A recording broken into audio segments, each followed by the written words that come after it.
ሰላም ለእናንተ ይሁን። በኢትዮጵያ፣ በኤርትራ፣ በአፍሪካና በመላው ዓለም ላላችሁ እንዴት ሰነበታችሁ? እግዚአብሔር የተመሰገነ ይሁን። ጽድቅን የምትፈልጉ እውነትን የምትፈልጉ እናቶች፣ አባቶች፣ ወጣቶች፣ ሴቶች፣ ወንዶች፣ ልጆች የእግዚአብሔር አብ ፍቅር የኢየሱስ ክርስቶስ ጸጋ እና ደግሞ የመንፈስ ቅዱስ አንድነት ኅብረት ከእናንተ ጋር ይሁን። ክብር ለእግዚአብሔር ይሁን። መጋቢ ያለልኝ አሰፋ ነኝ። የእግዚአብሔርን ቃል ሁሌ እንደምንማር ዛሬም አጭር ደቂቃ ከእግዚአብሔር ቃል እንማር። ክርስትና መገለጥ ነው በሚል ርዕስ የእግዚአብሔር ቃል ይናገራል። ክርስትና መገለጥ ነው በሚል ከእግዚአብሔር ቃል ትንሽ ላሳያችሁ። በዛን ጊዜ የማቴዎስ ወንጌል ምዕራፍ 11 ቁጥር 25 እስከ 27 በዛን ጊዜ ኢየሱስ መልሶ እንዲህ አለ፣ አባት ሆይ የሰማይና የምድር ጌታ ይህን ከጥበበኞችና ከአስተዋዮች ሰውረህ ለሕፃናት ስለገለጥክላቸው አመሰግንሃለሁ። አሁን አባት ሆይ ፈቃድህ በፊትህ እንደዚህ ሆኗልና ሁሉ ከአባቴ ዘንድ ተሰጥቶኛል። ከአብ በቀር ወልድን የሚያውቅ የለም፣ ከወልድም በቀር ወልድም ሊገልጥለት ካልወደደ በቀር አብን የሚያውቅ የለም። ክርስትና መገለጥ ነው። እግዚአብሔር አምላክ ቅዱስ ቃልህን ለእኔና ለሕዝብህ አብራ። ላልበራላቸው በመላው ዓለም ላሉ እግዚአብሔር ሆይ ወንዶች፣ ሴቶች ልጆችህ፣ ታላላቆች፣ ታናናሾች ልጆችህ እግዚአብሔር ሆይ ፍጥረቶችህ፣ ክቡር ፍጥረቶችህ ማዳን ይገለጥ። እግዚአብሔር ሆይ በኢየሱስ ስም አስተምረን፣ አሜን። ክርስትና መገለጥ ነው፣ ሃይማኖት አይደለም። ሃይማኖት መቀየር አይደለም። ፈረንጆቹ ክርስቲያኒቲ ኢዝ ኖት ኤ ቼንጅ ኦፍ ሪሊጅን በት ኢት ኢዝ ኤ ቼንጅ ኦፍ ላይፍ ይላሉ። ክርስትና መገለጥ ነው።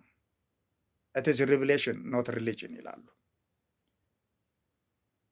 ኢየሱስ ምን አለ? አመሰግናለሁ አባት ሆይ ከጥበበኞች ከአስተዋዮች ሰውረህ ለተናናሾች ላልተማሩ የመንግስትን ምስጢር ገለጥክላቸው ይላል።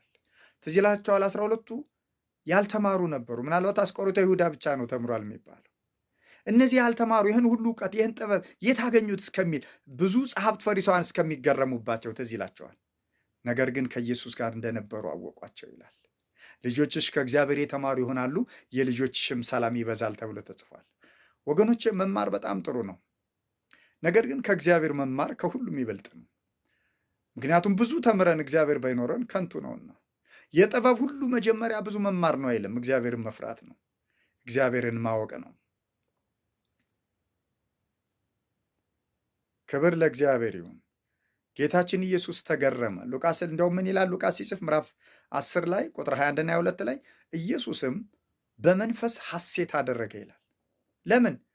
ብዙ ተምረው ብዙ ምሳሌ ነግሯቸው አልገባቸዋል፣ እምቢ አሉ። በሆነ ነገራቸው ተመኩ እና በጣም ተደሰተ። ኢየሱስ ምን አለ? ለሕፃናት፣ ለልጆች፣ ላልተማሩ፣ ከአስተዋዮች፣ ከጥበበኞች ሰውረ ስለገለጥክላቸው። ሉቃስ 10 ከቁጥር 22 እና 23 ላይ የሉቃስ ወንጌል ምዕራፍ 10 ቁጥር 21 እስከ 22 ቅርታ። እግዚአብሔር የተመሰገነ። ክርስትና ምንድን ነው? መገለጥ ነው። ያልተማሩ ሰዎች ኢየሱስ ክርስቶስን አመኑት። ያልተማሩትን ኢየሱስ ክርስቶስ ጠቢባንን ባለጠጎችን አይፈልግም? በጣም ይፈልጋል። እና ለምንድን ነው እነሱ ያልተጠሩ?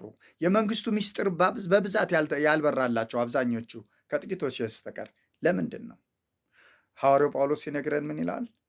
ወንድሞች ሆይ አንደኛ ቆሮንቶስ ምዕራፍ 1 ቁጥር 26 እስከ 31 ወንድሞች ሆይ መጠራታችሁን ተመልከቱ። ከእናንተ ይልቅ ጥበበኞች የሆኑ ብዙ ነበሩ፣ አልተጠሩም። ከእናንተ ይልቅ ኃያላን የሆኑ ብዙዎች ነበሩ፣ አልተጠሩም። ከእናንተ ይልቅ ባላባቶች የሆኑ ብዙዎች ነበሩ፣ አልተጠሩም። ለምን? ተመኩ በጥበባቸው፣ ተመኩ በጉልበት በኃይላቸው፣ ተመኩ በዘራቸው፣ በባላባትነታቸው። ይናገራል ቃሉ። አዎ ዝቅ ብሎ የሚመካ ግን በእግዚአብሔር ይመካ ይላል። ሰው ዓለሙን ሁሉ ቢያተርፍ ነፍሱን ቢያጎደል ምን ይጠቅመዋል? ዛሬ ልባርካችሁ በጌታ በኢየሱስ ክርስቶስ ስም የሰማይ ብርሃን ይገለጥላችሁ። ኢየሱስ ክርስቶስ የሕይወት መገለጥ ነው፣ የሕይወት ብርሃን ነው። እኔ የዓለም ብርሃን ነኝ፣ የሚከተለኝ የሕይወት ብርሃን ይሆንለታል እንጂ በጨለማ አይመላለስም። ዮሐንስ 8:12 ላይ ሐዋርያው ቅዱስ ጴጥሮስም ሲጽፍ በአንደኛ ጴጥሮስ ምዕራፍ 2 ቁጥር 9 ወንድሞች ሆይ እናንተ ግን ከጨለማ ወደ ብርሃን የተጠራችሁ ናችሁ ይላል። ከጨለማ ወደሚደነቅ ብርሃን የእርሱን በጎነት እንድትናገሩ የተመረጠ የንጉሥ ካህን ቅዱስ ሕዝብ ለርስቱ የተለየ ሕዝብ ናችሁ ይላል።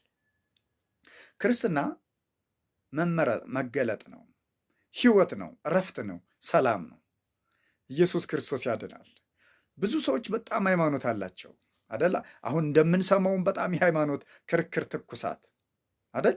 ሰውን በመግደል ጽድቅ የሚመስላቸው ሃይማኖት፣ ሰው እየሰከረ እያመነዘረ እየቃመ እየፈታ እያገባ እየዋሸ ሙስና እየተቀበለ አመፅ ሰርቶ ግን ሃይማኖት አለው። ሰይጣን አጨልሞባቸዋል። ክርስትና ጽድቅ ነው፣ ፍትህ ነው፣ እውነት ነው፣ ብርሃን ነው፣ መገለጥ ነው። ኢየሱስ ክርስቶስ ያድናል። እግዚአብሔር የተመሰገነ ይሁን። ይሄ ብርሃን ይብራላችሁ የኔ ወገኖች። ክርስትና እውነት ያልገባችሁ አሁን ብሞትስ፣ አሁን የዓለም ፍጻሜ ቢሆን ጌታ ኢየሱስ ክርስቶስ ሁለተኛ ቢመጣስ እርግጠኛ መንግሥተ ሰማያት እገባለሁ የምትጠራጠሩ ሰዎች፣ መናፍቅ ነው የሚጠራጠር ሰው መናፍቅ ይባላል። እኔ አማኝ ነኝ፣ ኃጢአተኛ ነበርኩ፣ መድኃኒት አግኝቻለሁ።